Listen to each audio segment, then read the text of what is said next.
কে রে কোথায় মধু খায়? কি রে, এটার নাম মধু? জামাই জানে কঙ্গুলি? না ভুল শুনলো মনে হয়।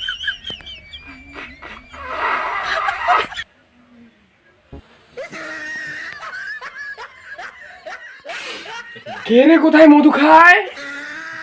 শ্বশুর বাড়ি আসছি আমি, কারে বা কি কই, কিন্তু এত সুন্দর গাজার গন্ধ কি করে বাসই?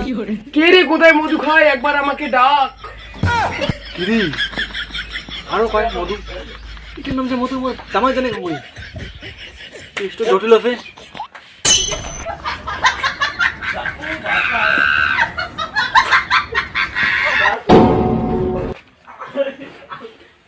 কি